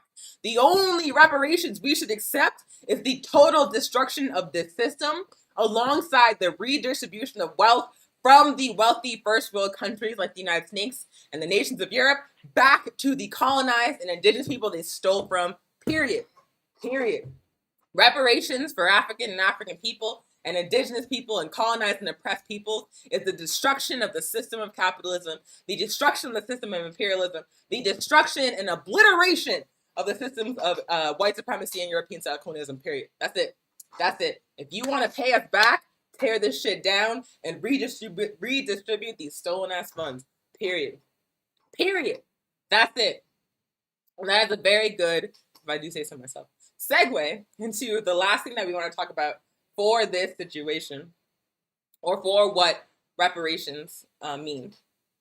And we want to talk about what that means for our work as revolutionary Pan-Africanists, as people fighting for justice against imperialism and colonialism all over the world. So obviously, like I said, this entire global economic system is based on the exploitation of Africa. It was founded with the money they made from stealing land from indigenous people and enslaving my ancestors. That's how capitalism became the global system, and now they are continuing it by looting from Africa, looting from the entire Western Hemisphere, looting from Central and Southeast Asia. So understanding that, we must seek what is owed, and what is owed is land. What is owed is control of our labor. What is owed is control of our resources and the wealth generated from those resources. We should accept nothing less than the entirety of what is owed. And if we accept nothing less than the entirety of what is owed, then we must fight for the destruction of the capitalist system. We must fight for the destruction of the imperialist system. We must demand that these entities that became fat off the backs of our exploitation, off of stealing our land, pay back what they took. Pay it back, sis. Take all that shit they took, redistribute it to the people they colonized, period. And the only way we're going to achieve that objective is if we fight for revolution, y'all.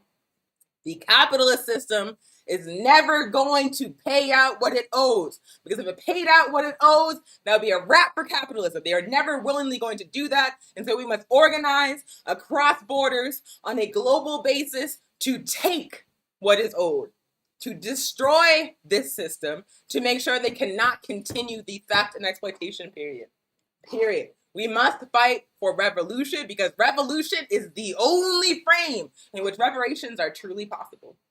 Reparations, what is owed, cannot be paid without the destruction of this system, period. We must also, as African people, understand that we cannot just fight for a fraction of what was done to us.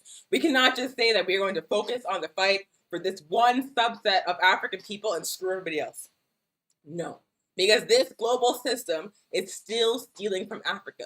This global system is still enslaving African people. Our day-to-day lives in the United States are built on a foundation of stolen African resources and exploited African labor.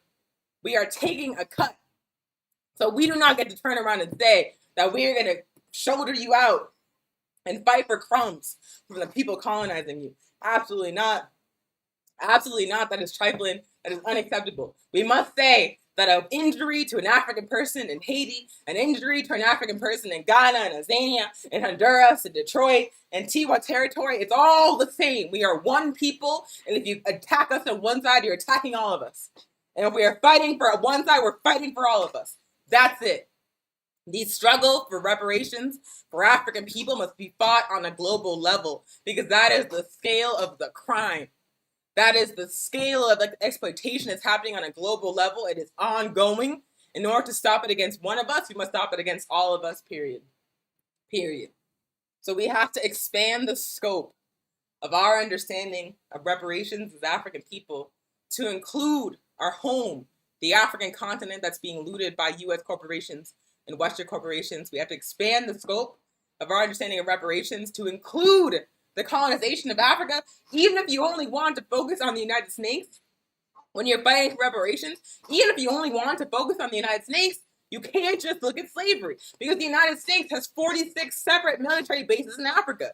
The United States has thousands of troops deployed in Africa. The United States is training African police officers to brutalize African people. It is propping up neocolonial puppets to allow the looting of African resources. It has assassinated and overthrown revolutionary African leaders. So even if you're solely focusing on the United States, you cannot solely focus on Africans in the United States. You have to expand your vision globally, because the United States is an empire. It is an empire. And either way, when we unite across borders as African people to fight for what we're owed, we are much more likely to actually win, because we outnumber them. If we say we're only going to fight as African people in the United States, and even like only a subset of African people in the United States against an empire, we're not going to win. We are not going to win. At best, they're going to cut us a check for a fraction of what's owed, like they did to the Jewish folks, like they did to the Japanese folks, and then they're going to say, fuck off. That is the end result of the ADOS or FBA strategy. If you actually want a chance at getting what is owed to us, we have to fight on a global level. We have to fight for everything that we are owed, and we have to fight for the destruction of the system, period. Period. In terms of catastrophic climate change and environmental destruction, reparations are owed, not just so that the nations that are on the front lines of the consequences of climate change can actually survive what is coming thanks to the actions of the first world, but also because the level of consumption that exists in the Western world is quite frankly not compatible with ongoing life on this planet, y'all. People in the United States cannot continue to live as we are. We cannot. Our consumption patterns, these transnational corporations, and the entity, the U.S. empire as an entity, is accelerating the destruction of the planet, and the people on the front lines are Black and brown and poor as hell. So it's just not going to be workable. So the United States owes, Europe owes the developing nations of the global South resources. They owe them money to develop themselves. They owe them a complete reconfiguration of our relationship to this planet. We can no longer think of the planet as an entity that can just be taken and taken and taken from. We have to begin to think of it as a living being. And so please check out that People's Agreement from the World Conference on Climate Change for more detail about what reparations to Indigenous people and for reparations for climate change look like. Because y'all, the G8 plan, the Green New Deal, all of the UN strategies for climate change, like none of that shit's gonna cut it. It's not gonna work. But this People's Agreement from the World Conference on Climate Change put together by Indigenous nations, read it, because that is the blueprint for what we need to achieve. That is the blueprint for how we're actually going to survive. So please read it. Reparations are owed for catastrophic climate change, and reparations are owed to developing nations so they can survive. So please check that out. And then lastly, like I said, the amount of money that's owed for the consequences of climate change, for imperialism, for slavery, for colonization, the amount that's actually owed to African and oppressed peoples is more than the entire GDP of this goddamn planet, y'all. of the capitalist nations of this planet. The amount that is actually owed for what was done to us and what is still being done to us would bankrupt all of these entities that are still exploiting the planet. They're not capable of paying in funds what is actually owed to us. And so we have to understand that the only chance we have at getting some kind of payback is if we take out this system that started all of this in the first place. That system is capitalism. That system is imperialism. That system is colonialism. In order for reparations to ever have a hope of being paid in any form, we must stop capitalism as a global economic system. Capitalism is the reason why Africa is poor while the U.S. is rich. Capitalism is the reason why indigenous people live on reservations on their own land. Capitalism is the reason why European countries went to war with each other and scapegoated a segment of the population. This is why it's happening. This system is the reason behind all of the violence. This system is the reason why the planet is dying around us. This system must fall in order for any kind of payback to be realized, period. The first and foremost objective of any fight for reparations must be the destruction of the capitalist and imperialist system, period. How can anything be paid back if the damage is ongoing, if they won't even stop? As long as capitalism exists, the looting, the exploitation, the theft, the murder, the drone bombing, all of it will continue as long as the system lives. We have to stop the bleeding, and that means stopping capitalism. So there's no strategy for reparations that cannot include a revolutionary struggle to destroy the capitalist system and build a socialist system in its place. That is a precondition for any of this happening. So yeah, that was the PE. What do you people say? Are you still arguing with people?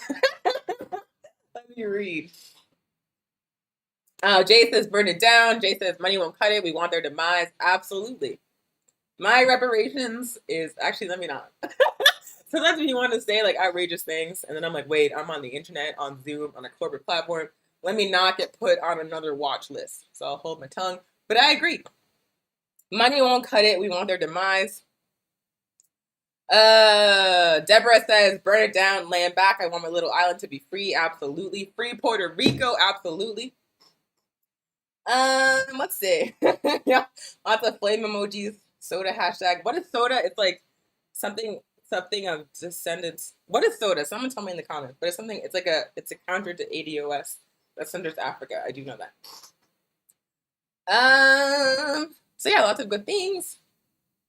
Lots of good things. Y'all are feeling it. Y'all are feeling it. Jay says, I'm appreciative that y'all bring up and educate around the Holocaust at times.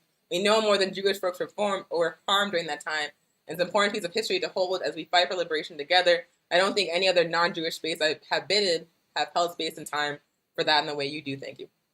Where we appreciate that. And like I said, like I have learned a lot from anti-Zionist Jewish people and also people like Norman Finkelstein who have called out how like the attempted genocide of Jewish people has been weaponized by the capitalist and imperialist system to carry out acts of violence against other peoples. So I feel like anti-Zionist Jewish people are a really important part of the anti-imperialist and revolutionary global struggle. So for sure. Yeah. And then KD says, if you haven't yet, join an organization fighting for the liberation of your people today. SODA stands for Solidarity of Dispersed Africans. Thank you. Cool. All right. So that was the political education. I'm glad that y'all enjoyed it, and I appreciate y'all for your comments and your thoughts. That is our position on reparations. It must be used as part of our revolutionary strategy to overthrow capitalism. We are fighting for reparations for slavery. We must have a global scope, a global understanding of what that looks like. We must include Africa. Oh yeah, one last thing I want to say. So our ancestors were enslaved, and the profits from that form the foundation of global capitalism. The colonization of Africa and the theft of indigenous land form the foundation of global capitalism. When we talk about the impact of the slave trade, though, we tend to focus on the diaspora, on the impact on the enslaved people in the diaspora. And that's absolutely fine because millions of us were brought here. Like, that's the only reason we're here in the first place. But what we don't realize is the impact that the kidnapping of millions of people had on the African continent. Like, at the time that was happening, that was like a quarter of Africa's population. Like, can you imagine if like 1 in every 4 people you knew were just like gone? What impact that would have on the organization of your society, on your economy, on your ability to defend yourselves from invaders. So Africa was colonized. Africa had its resources taken. It's still having its resources taken, but also the kidnapping of millions of people from that land had a devastating impact on Africa's ability to defend itself, and I rarely hear people talking about that. But it's very important understanding to have when we think about what is actually owed reparations and why, is the impact the slave trade had on Africa. And the person in the comments was a really unfortunate illustration of like the focus that people tend to have, which is like blaming Africa for that happening, blaming African people for that happening. But no matter which way you look at it, Africa did not get the what's it called? Whatever way you look at it, Africa got the shit end of the stick, is what I'll say. So yeah, I just want to say this. Anywho, let's keep it moving so I can wrap this up. We want to briefly talk about what's happening here in Tiwa territory in terms of the work of the All-African People's Revolutionary Party. We, of course, have our Pan-African Community Garden. The summer season, the summer crops are slowly petering out. We're getting a lot of tomatoes. Our greens are coming in very well. We picked a lot of beets and a lot of turnips. The beans are coming in. We're starting to talk about fall plants. So we're going to be out there for the next couple of weekends, harvesting things, finishing, building our benches, and also putting together some garden signs for the fall crops. If you are interested in helping us out, please come through Sunday at 4 p.m. Yes, Sunday at 4 p.m. here in Tiwa territory. Meet us at the garden. So at Avenida Cesar Chavez and Arno. We're going to be, like I said, finishing the benches at our Comrade Bernadette from International District Healthy Communities Coalition. She helped us build some benches. So I'm going to be finishing those benches by sanding and priming them. We're going to be finishing those signs that we painted. We're going to be harvesting some crops. And then Monica is going to lead some political education about the water source that we use in the garden, the oyas. They're actually ancient African farming technologies, so she's going to talk about that history with y'all. Also, this Sunday at noon, we're having our August Cuba Solidarity Car Caravan. We're going to be meeting at the Walmart parking lot at San Mateo and Central. We're going to have speakers from the Red Nation, from Pastors for Peace, from Pueblo Action Alliance, from the Albuquerque Anti-War Coalition, talking about the necessity of solidarity with Cuba. And then we're going to cruise down Central, honking and playing music. It's very cute. It's like a very fun, cute, safe time. So please come through if you're free Sunday at noon. Walmart parking lot at San Mateo and Central. It should be a very good time. And then we also are continuing our elder care program. There was a period where I was like, oh, should we stop this like a few months ago? And then Joe Biden took care of that. Joe Biden fumbled the handling of the pandemic so bad. Now we're living through another so-called wave. Cases are rising. It doesn't feel safe to be outside anymore. So we are still going to be delivering to the elders because it is still a pandemic, y'all. So every single Saturday evening or afternoon, we deliver care packages of food and masks and reading materials to African elders here in Tiwa territory. If you know an elder that would like to take advantage of that program, especially as COVID cases are ramping up and they might want to stay inside a little bit more, hit us up, APRPNewMexico@gmail.com or 505-295-0008. You can text us or call us at that number. And then also on Saturday, our comrades at Millions for Prisoners New Mexico, IWalk, and Jailhouse Lawyers Speak are presenting a Black August commemoration at Roosevelt Park at 5 p.m. There will be speakers, there will be food, there will be community building, there will be representatives from organizations fighting for social justice here in Tiwa territory, talking about prisoners' resistance, talking about prison abolition. It should be a very good time. I know Monica's planning to speak, and you know she's going to kill it. You know she will. So if you're in Tiwa territory, come through Saturday at 5 p.m. Roosevelt Park for the Black August commemoration organized by Millions for Prisoners New Mexico, IWalk, and Jailhouse Lawyers. Also, I recently learned that Roosevelt Park was the site of a Chicano people's uprising. Like there was like police terrorism there, and then people were like sick of it, and like rose up and then went down Central. It was kind of amazing. I learned about that from the Chicano moratorium event that the La Raza Unida and Brown Berets organized last summer. I knew a thing. But I lived down the street from that park for like a long time, and I never knew that happened until the Chicano comrades told me. So yeah, that park is like a site of resistance, historical resistance here in the city. So anywho, that's what's happening here in Tiwa territory. Let's keep it moving on to the close. This has been Weekly Pan-African News presented to you by the New Mexico chapter of the All-African People's Revolutionary Party. The All-African People's Revolutionary Party is a revolutionary Pan-African socialist political party. Our political objective is Pan-Africanism, which we define as one unified socialist Africa. When Africa is free, African people everywhere will be free. We do this show every single Thursday at 12 p.m. Mountain Time, which means we'll be back next week. And we already have our topic picked for next week. We're so organized this time. So our topic for next week is going to be Capitalism and COVID-19 Part 2.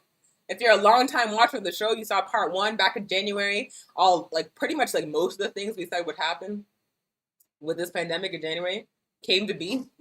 So we're going to revisit that conversation and talk about how this pandemic is continuing in the United States and how the Biden administration and the capitalist system in general is allowing people to die that could be saved. So if you're interested in that conversation, please tune in next Thursday, 12 p.m. Mountain Time, COVID and Capitalism. Also, today is Thursday, which means there's new writing on hoodcommunist.org. Please check out all of the new pieces on the blog. Very, very good writing. 5 new pieces. Check it out. Also today at 5:30 p.m. Mountain Time, the editors of Hood Communist will be joined by Jackie Lukman of Lukman Nation on the By Any Means Necessary podcast to talk about an article she recently published in Hood Communist about Afghanistan. So please join us today, 5:30 Mountain Time. And lastly, I want to say that if you have enjoyed this program, if you can hear me talking, and you are not active in an organization fighting for justice, we need you in an organization, comrade. We need you in an organization fighting for justice, fighting for reparations, fighting for the end of this capitalist system. We need you off the sidelines and in this fight. The capitalist system is the most organized enemy humanity and life on earth has ever faced. It's like the Borg. And if we want to have a hope of defeating this organized enemy, we ourselves must be organized. And that means being active in organizations fighting for justice here in Tiwa territory. We, of course, have the APRP. We have the Red Nation. We have the Hookup. We have IWW. We have DSA. We have Black Rose. We have the Red Ink Collective. Y'all, this is like a mid-sized city that is riddled with incredibly great organizations. There's Millions for Prisoners in New Mexico, Building Power for Black New Mexico, Black New Mexico Movement.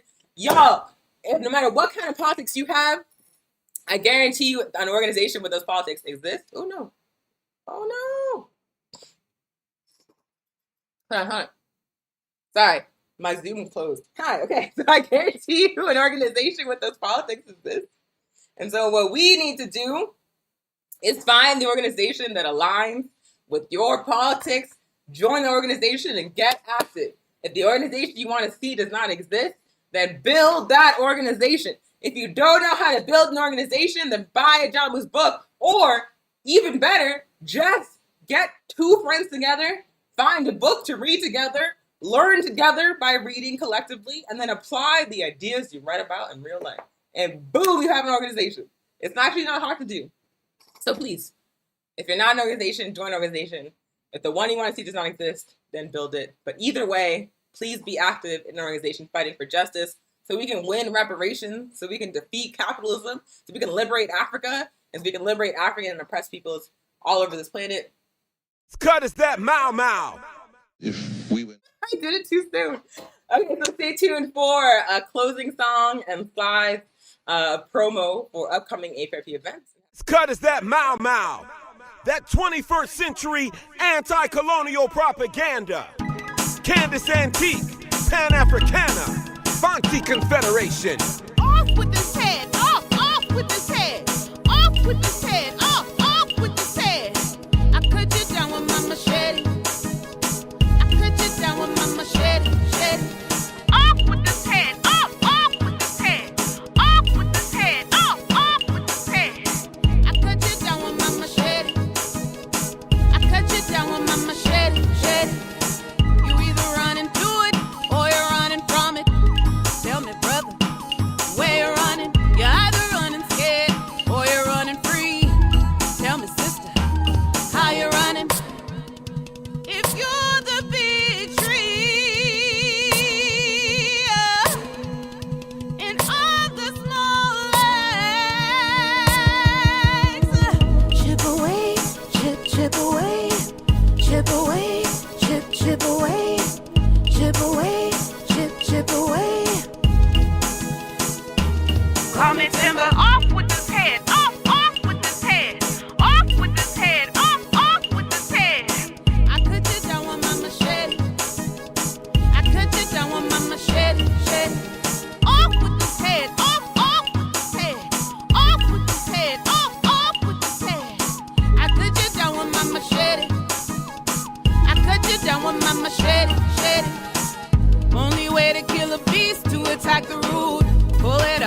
the ground and destroy the fruit. You're either telling lies or you're telling truth.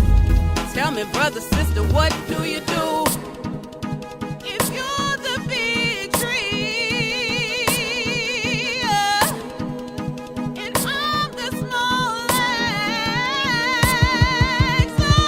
chip away, chip away, chip away, chip, chip away, chip away, chip away. Call me timber. Off with this head, off with this head, off with this head, off with this head. I cut you down with my machete. I cut you down with my machete.